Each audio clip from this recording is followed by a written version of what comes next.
इस एप्लीकेशन हटा दी क्या? आज अभी जो पढ़ेंगे वो है केतु। क्या बोले? केतु पढ़ेंगे, केतु। राहु हो गया। सर राहु कंप्लीट हो गया। हाँ हाँ, वो काफी है। उससे पहले तो राहु केतु के बारे में डिटेल पढ़ाए हुए हैं। हम्म। मेडिकली जितना जरूरत है उतना ही बता रहे हैं, ऊपर से थोड़ा बहुत एक्स्ट्रा बता दे रहे हैं। फिर ठीक जब है। वैदिक पढ़ेंगे तो फिर राहु केतु के बारे में और एक्स्ट्रा पढ़ेंगे। हम्म।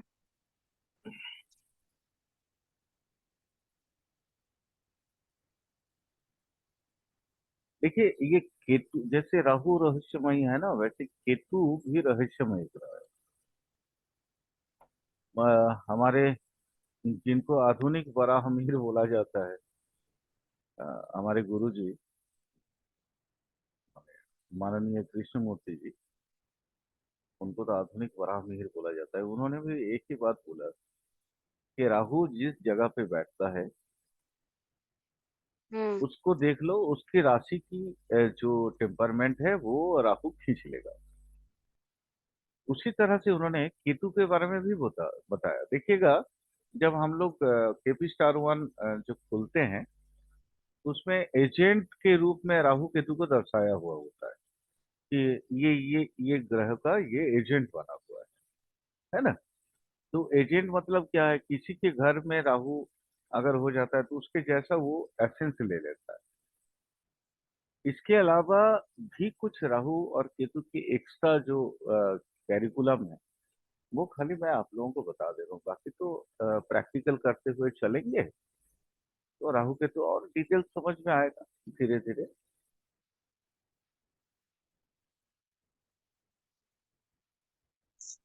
एक ज्योतिष का एक बहुत बड़ा ग्रंथ है जिसका नाम है वृद्धकारिका।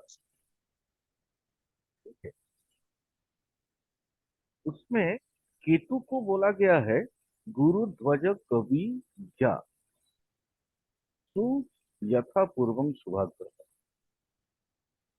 वहां पे लेकिन केतु को ना शुभ ग्रह बोला गया, गुरु जैसा ध्वजधारी।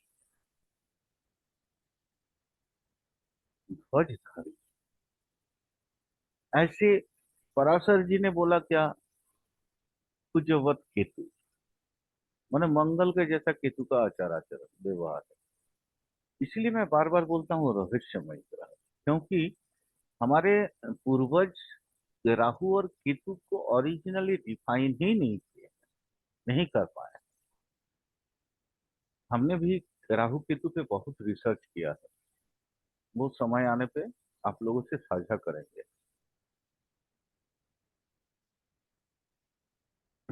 पराशर जी ने उनका अ,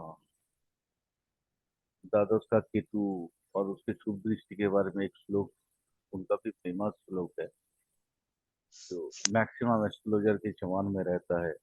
कारकांश गयो केतु शुभ ग्रह युतक्षिते तदा भी जायते मुक्ति सज्जो परमा प्लुआत। ये तो उनका ये लगभग हर एक ज्योतिषियों के मुंह से ये सुनने को मिल जाएगा। यानी केतु मुक्तिदाता ग्रह है। मैं केतु को इन डिटेल्स बताऊंगा। थोड़ा सा इसके आचार आचरण को समझ लें। एक और जो मैं आप लोगों को कभी कभी बोलता हूँ, जैमिनी जी, महर्षि जैमिनी। उसके बाद फिर गुजरात क्या बोले हैं वो भी बताऊंगा। महर्षि जैमिनी ना, इनको केतु को शिव भक्ति परायण बोले। और उनका बात मुझे अधिक प्रिय लगता है, क्योंकि मैंने भी रिसर्च जब किया तो जैमिनी जी का ये सूत्र हमें बहुत पसंद आया। और मैं बहुत सारे कुंडलों पे इसका प्रयोग करने के बाद मैंने ये देखा है, रवि केतु व्याम शिवे भक्ति। रवि और केतु दोनों अगर प्रधान हो अ, कुंडली में, तो फिर उनको ना शिव भक्ति उनके अंदर बहुत होता है। देखिएगा, जितने बड़े शिव भक्त हैं, उनके को रूलिंग प्लैनेट में या तो सान या तो केतु जरूर होगा। माने आप लोग भी जब देखेंगे, कोशिश करिएगा, कोई भी अगर भक्ति परायण का व्यक्ति मिल जाए, भक्ति मार्ग का व्यक्ति मिल जाए, आप लोग भी कोशिश करिएगा उनका कुंडली को देखने के लिए। उनका कुंडली देखने के बाद आपको भी इसका समझ में आएगा एक्चुअली क्या है, क्यों जेमिनी जी बोले हैं। उसके पीछे उन्होंने जो लॉजिक दिया ना, वो लॉजिक भी बहुत अच्छा लगता है। देखिए, केतु का जो प्रतीक चिन्ह है, निशानी है, वो है क्या? सर्प। वो देखने में कैसा है? धूम्र वर्ण, धुआं के जैसा वर्ण है उसका। ये स्त्री जाति का है और शिव भक्ति परायण है। तो इसका मतलब कहीं ना कहीं उन्होंने ये बताया कि मूलाधार चक्र में जो स्वयंभू लिंगों पर जो वेष्टन करके सर्पकारा विद्युत वर्णा देदीप्यमाना निद्रिजा परमेश्वरी कुंडलिनी कुल कुंडलिनी, वो केतु है। विदेही, जब तक आपके अंदर विराग नहीं होगा, विराग का मतलब तितिक्षा, मोक्ष के प्रति कामना, जब तक नहीं होगा तब तक आप साधन पथ पे आगे नहीं जा सकते। और साधन पथ में आगे जाने के लिए सबसे ज्यादा जो हमें निर्भर करना पड़ता है, आप देखे हैं एक चीज, डॉक्टर वाला जो साइन होता है उसको देखे हैं? डॉक्टर लोगों का पहले तो प्लास चिन्ह लगा के वो चलते थे, लेकिन आजकल देखिएगा डॉक्टर लोगों का एक अलग से एक ये आया, बीच में सुषुम्ना है और दोनों तरफ सर्पाकृति है। ये जी। और धर्म जी आए हुए हैं। अब जी देखिएगा सर, गुड डॉक्टर इवनिंग। लोगों का ये साइन से आपको ना केतु के बारे में बहुत कुछ पता चल जाएगा। मैं जो चीज बोल रहा था, माने ये कुल कुंडलिनी का प्रतीक है वो सर। कुल कुंडलिनी जब तक आपके बिंदु या आज्ञा से संपर्क नहीं कर पाएगा, सबसे पहले तो आज्ञा तक जाना चाहिए। देखिएगा वो डॉक्टर वाला चिन्ह में आज्ञा तक ही है, वो पीनियल ग्लैंड तक का, पिट्यूटरी पीनियल जी। तक का ही है, उसके ऊपर नहीं। हमारे गुरु जी भी हमें साधना के वक्त उन्होंने माना किया कि नहीं, सहस्त्रार पे कभी भी ध्यान नहीं कर सकते हो। सहस्त्रार पे ध्यान करने से इंसान के अंदर फिर वो एक अजीब सा, मतलब इतना त्याग भावना आ जाता है कि वो खुद का शरीर को भी छोड़ देता है। और चूंकि हमारे सोल की उतना आयु हुआ नहीं है, कपिल सांख्य के अनुसार एक आत्मा का जो टोटल स्पैन होता है वो 10,000 ईयर्स होता है। इसीलिए, और गुरु जो सदगुरु होते हैं, उनको सोल का एज के बारे में आइडिया हो जाता है। इसीलिए हमको भी मैक्सिमम वहां तक जाने की इजाजत है, बिंदु तक ऊपर जाने की इजाजत नहीं है। केतु वाले व्यक्ति आत्मसंतुष्ट होते हैं। उनको जिस हाल में आप रख दोगे ना, वो उसी हाल में जीवन को बिता लेंगे। सुख सुविधा दोगे, उनको कोई फर्क नहीं पड़ता। दुख भी दोगे, उनको कोई फर्क नहीं पड़ता। मान सम्मान, कोई फर्क नहीं पड़ता। असम्मान करोगे, तो भी कोई फर्क नहीं पड़ता। ये केतु का सबसे ज्यादा महत्वपूर्ण गुण है। अगर अच्छा केतु आपके आपकी कुंडली में बैठा है, आपके जो हॉरोस्कोप में, तो आप एक सौभाग्यशाली व्यक्ति हैं।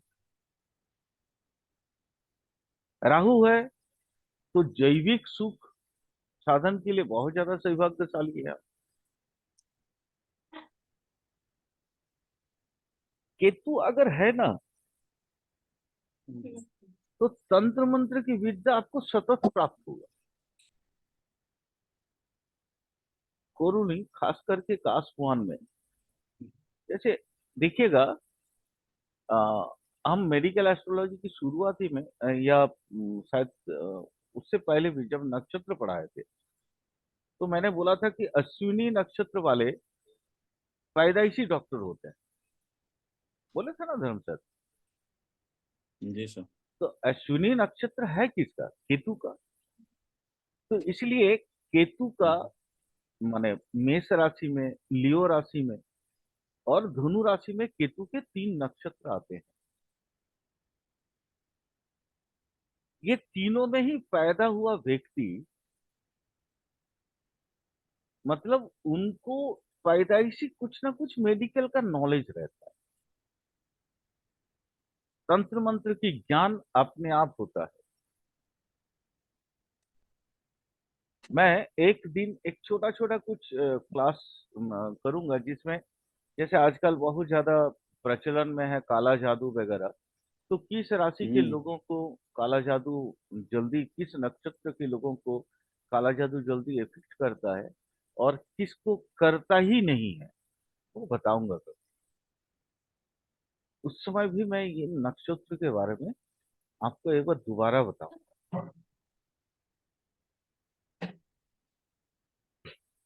केतु को महर्षि जैमिनी गणितज्ञ बताए, मैथमेटिशियन, मैथमेटिशियन बताए वो।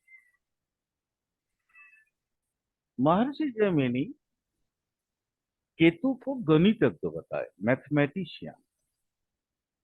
मैथमेटिशियन का मतलब क्या होता है यहाँ पे? ये देखिए कि आपका, हमने बुध को भी मैथमेटिशियन बोला था, अकाउंटेंसी वगैरह का कारक ग्रह बोला था।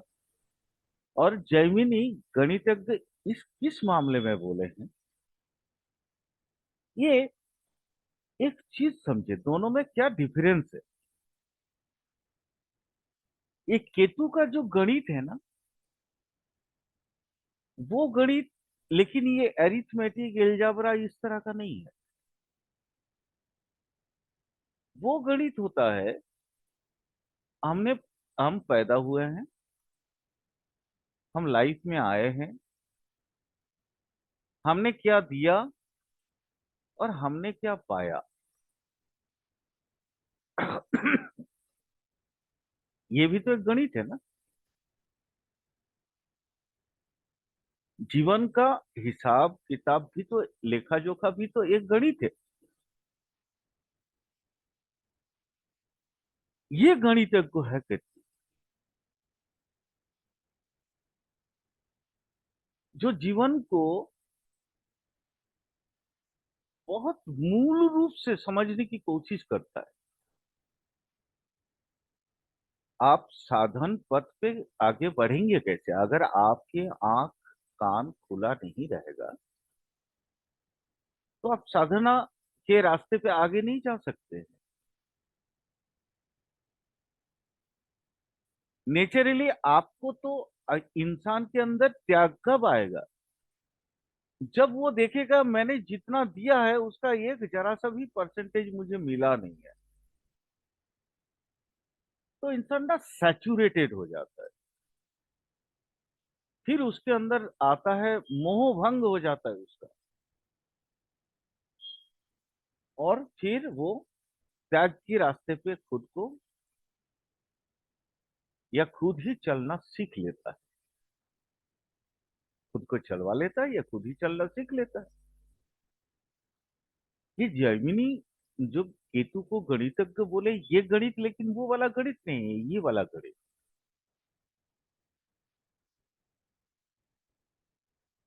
जानते हैं केतु ना कभी उत्तेजित नहीं होता, लेकिन अगर केतु कभी उत्तेजित होता है, क्योंकि वो दिल से सोचता है हर चीज, और अगर वो उत्तेजित होता है और मान लीजिए उसके आत्मगरिमा में आप ठेस पहुंचाते हैं,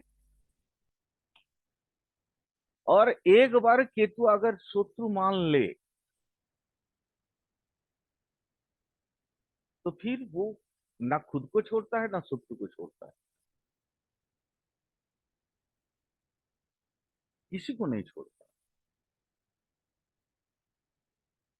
इसके अंदर धीरज की कोई कमी नहीं। अब इसको लाख थप्पड़ मारेंगे, ये घुमा के आपको थप्पड़ नहीं मारेगा, तब तक नहीं मारेगा जब तक इसके आत्मगरिमा गरिमा में मतलब आप ठेस या आघात नहीं पहुंचाएंगे। मैं ये आचरण इसका ये जो प्रकृति मैं क्यों समझा रहा हूं, अब उस वो आप समझ लीजिए। केतु वायुजनित पीड़ा देता है। बात के कारण जो पीड़ा होता है शरीर में, वो पीड़ा देता है। जैसे बात जनित पीड़ा, एस्थमा दमा जिससे बोलते हैं, है ना, ये सब बात जनित है। ऐसे तो पित्त वात कफ तीनों के अलग अलग प्रभाव हो सकते हैं शरीर में आपकी कोई भी पीड़ा में, लेकिन जितना बात जनित वायु विकार की वजह से जो जो प्रॉब्लम होता है, वो केतु है। आप देखिए, आप अपने लंग्स को आघात करते रहेंगे, है ना, जो बीड़ी फूकने वाला, सिगरेट फूकने वाला, या ये हम लोग जैसे पोल्यूशन, पोल्यूटेड जगह पे रहते हैं, तो हमारे हम तो लंग्स को तो आघात कर ही रहे हैं ना। लंग्स का धीरज बहुत है, तब तक वो आपको आघात नहीं करेगा जब तक उसको खुद को ना ठेस पहुंचे। फिर वो जब माने पुनः आघात करना शुरू करता है, फिर बनता है बहुत अ, घातक रोग। जो दमा दमा जानते ही हैं, तकलीफ देह बहुत होता है, मारता कम है, सताता बहुत ज्यादा। उदराम है। ये भी वैसा कि आप पेट को आप माने भरते रहें, भरते रहें, डाइजेस्ट नहीं हुआ, फिर ऊपर से खाते रहें, एक समय आएगा पेट आपका माने साथ नहीं देगा। टूल, दर्द, हेतु है। मैं ये प्रकृति इसलिए शुरू में थोड़ा सा बताया, ताकि आप शरीर के जो भाग में, आप पहले थोड़ा सा और बता देता हूँ, फिर रोग के बारे में बताता हूँ। शरीर में जीव देह में कहाँ कहाँ केतु अवस्थान करता है, या केतु के अधीन में शरीर का कौन कौन सा भाग आता है। रीढ़ की हड्डी केतु के भाग में आता है, उसके हिस्से में आता है। पेट केतु के हिस्से में आता है। होठ, अधर, इसके केतु के हिस्से में आता है। शरीर के जो भी केस, बाल है, वो केतु का है। आपको जो मतलब अच्छा लगने वाला, जैसे जो हार्मोन या सेल्स कोशिकाएं वगैरह है, जो मन को मोहित करने वाला मनोमय जितनी सेल्स है, वो केतु है।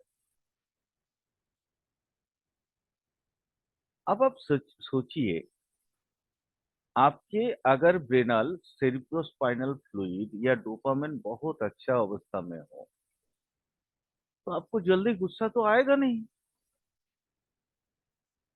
आपके हार्मोन का कंडीशन बहुत अच्छा हो, तो आप जल्दी गुस्सा होएंगे क्या?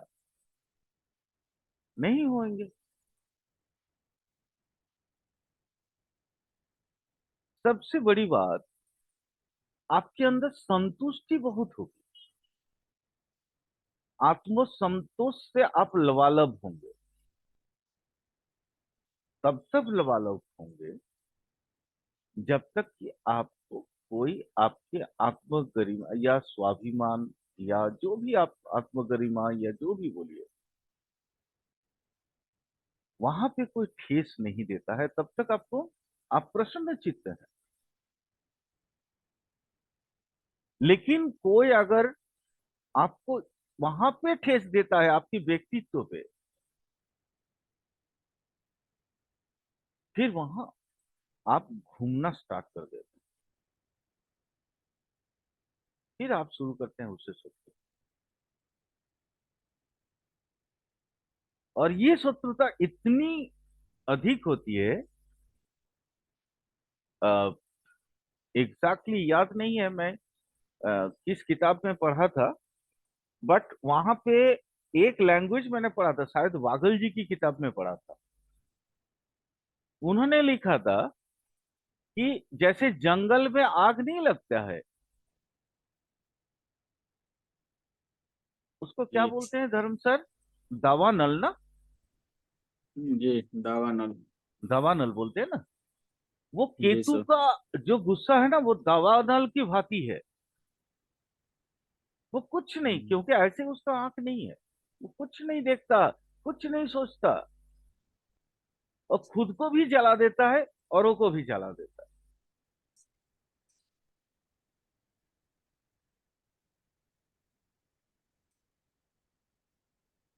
माने ये है केतु का कैरेक्टर।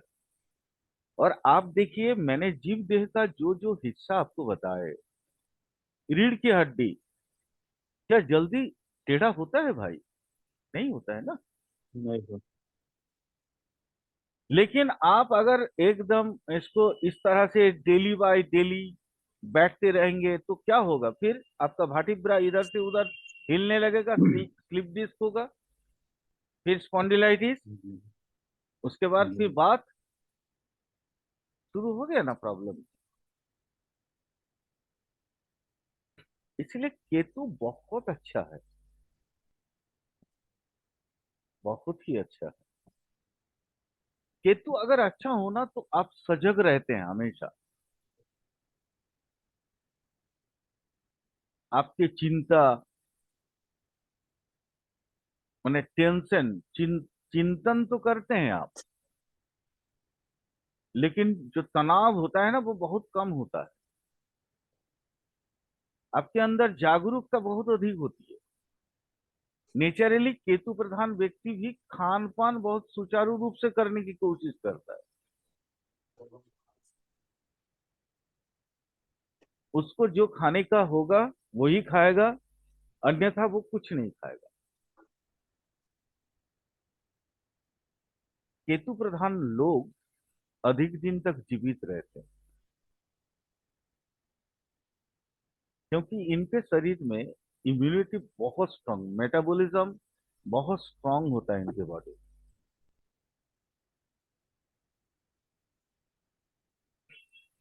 लेकिन यही केतु अगर डिस्टर्ब हो जाता है, ये केतु भी रहस्यमयी है, ये भी मायावी है। इसको भी इंद्रजाल आता है, यानी मैजिक, इंद्रजालिक है। इसको भी षड्यंत्र करना आता है। ऐसा नहीं कि नहीं आता ये सब, ये भी ठग है, लेकिन तब तक नहीं है जब तक ये शुभ है। मेष राशि का केतु बहुत अच्छा होता है। मेष राशि की कोरुलिंग में, क्योंकि केतु वहां, लियो का केतु अच्छा होता है, सेजिटेरियस यानी धनु राशि का केतु अच्छा होता है।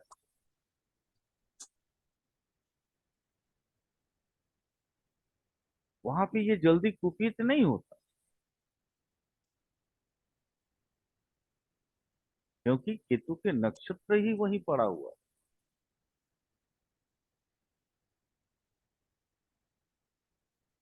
केतु के साथ अगर केतु पाप ग्रसित हो जाता है, यानी नीच ग्रह या दुष्ट कोई ग्रह से पीड़ित हो जाता है, तो केतु ना बहुत हृदयहीन ही, हृदयहीन भी है, बहुत भयंकर विश्वासघात है, ये दूसरे को जहर पिलाने में भी नहीं छोड़ता।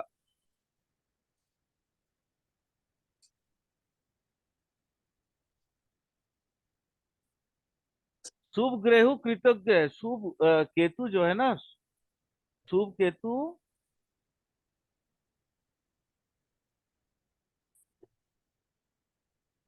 शुभ केतु कृतज्ञ है, लेकिन अशुभ केतु अकृतज्ञ भी है। वो आगे पीछे नहीं सोचता, आगे पीछे कुछ भी नहीं देखता, उसका दिमाग खराब हो गया मतलब हो गया।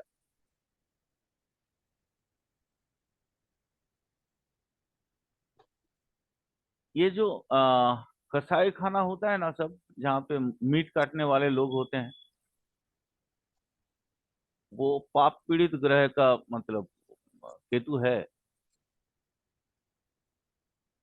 डाइनी विद्या जो सीखते हैं वो पाप ग्रसित केतु है। ऐसे तो केतु का स्वरूप ही है गुज्ज विद्या तंत्र मंत्र सीखना, लेकिन शुभ केतु कभी भी दूसरों को पीड़ित करने के लिए अपना तंत्र ज्ञान का यूज नहीं करता, इस्तेमाल नहीं करता। ये अशुभ केतु है ना, उसको लगता है जेलासी फीलिंग बहुत ज्यादा होता है उसको, ये मेरे से श्रेष्ठ हो रहा है। राहु जैसे सोचता है पैदाइश से हम श्रेष्ठ हैं, लेकिन केतु वैसा नहीं सोचता है। केतु, शुभ केतु कभी भी कुछ भी बुरा नहीं सोचता। देखिएगा, कारण बताता हूं। आपके पेट में दर्द है या शरीर में दर्द है, तो आप मन से ना विक्षिप्त हो जाते हैं। उस समय आपको अच्छा बुरा कुछ भी जल्दी समझ में नहीं आता।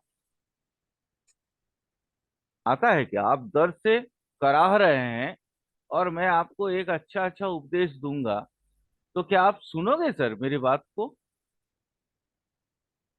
नहीं सर। उस समय आपके दिमाग में ये आएगा, भैया अगर आप इतना ही ज्यादा जानते हो तो मुझे एक कोई गोली दे दो ताकि ये दर्द मेरा शांत हो जाए, फिर उसके बाद मैं सुनूंगा। है ना? जी सर। मैं उस समय आपको मतलब गुज्ज विद्या का ब्रह्म ज्ञान की बात कर रहा हूँ। ब्रह्म ज्ञान तो केतु है, हम्म, लेकिन दर्द में ब्रह्म ज्ञान अच्छा नहीं लगता। जी।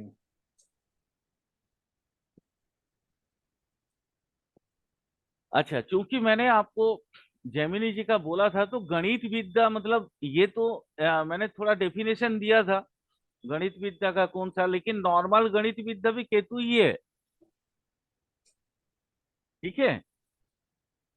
केतु जी। अगर किसी का अच्छा हो कुंडली में, तो आप बेहिचक बोल देना ये अच्छा मैथमेटिशियन बनेगा। हाँ, दर्शन, फिलोसॉफी, आप देखिए उठा के कोई भी बहुत अच्छा फिलोसोफर, अरविंद, ऋषि अरविंद इत्यादि जैसा, उनका केतु सर्वोत्तम है, बहुत अच्छा है।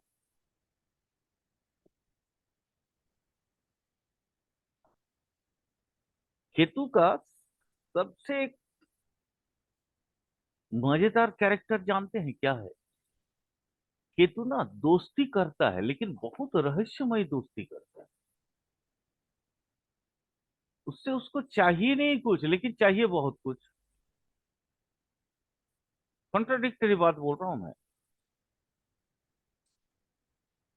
वही अगर शुभ केतु हो तो मान लीजिए वो त्याग करके भी छोड़ देगा, लेकिन अगर अशुभ दृष्टि में ग्रसित हो जाए तो केतु ना माने अगर लगता है केतु को कि वो शत्रु है, तो वो उसको गुप्त हत्या करने में भी वो हिचकेगा नहीं।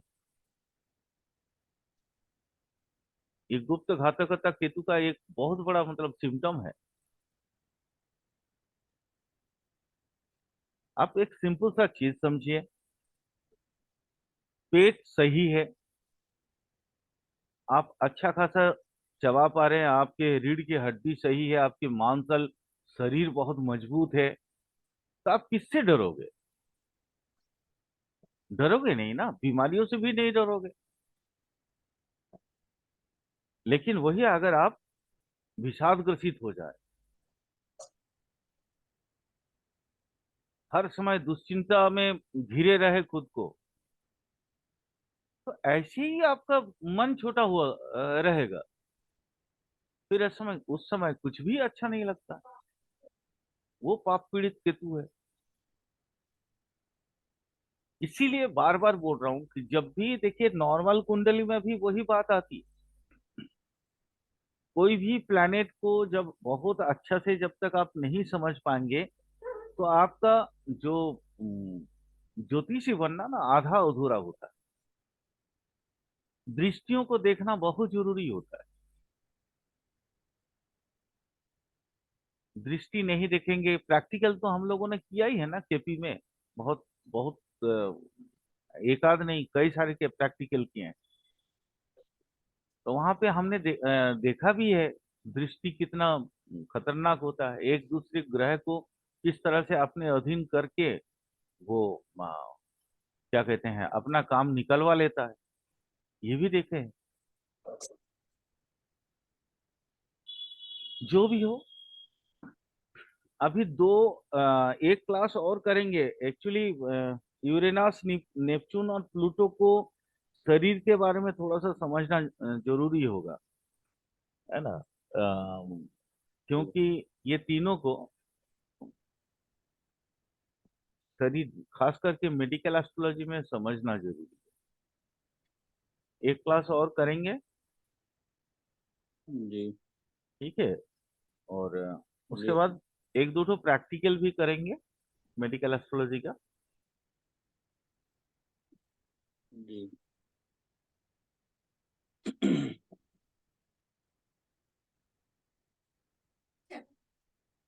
अच्छा, थोड़ा और एक आध लैंग्वेज थोड़ा सा और बोल दूं, टाइम है अभी। दो दो दो तीन मिनट। कुंभ है, वृश्चिक, मकर, मीन, धनु और मेष राशि का केतु बहुत अच्छा है।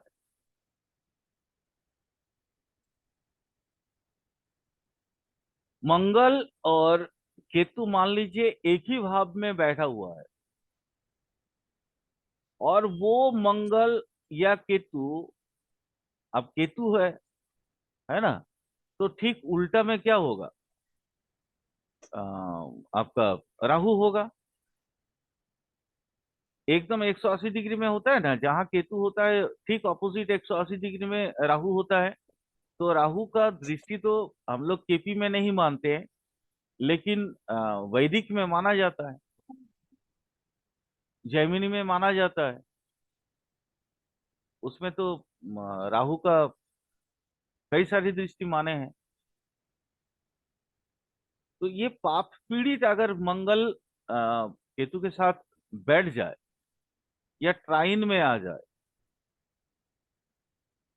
तो फिर विष दुष्ट पीड़ा एक जोग बनता है।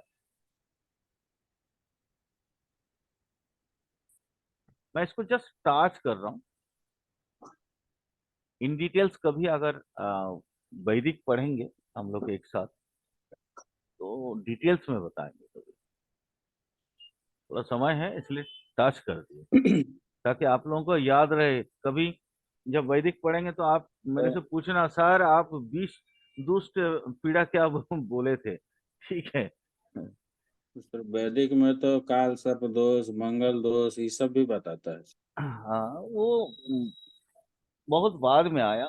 हम लोग तो वैदिक पढ़ेंगे तो फिर पराशरी, जैमिनी, राजमार्तंड, भोजराज, कालिदास, मंतेश्वर, मंतेश्वर का फलदीपिका पढ़ेंगे, माने कालिदास का बृहद जातक पढ़ेंगे, यही सब पढ़ेंगे।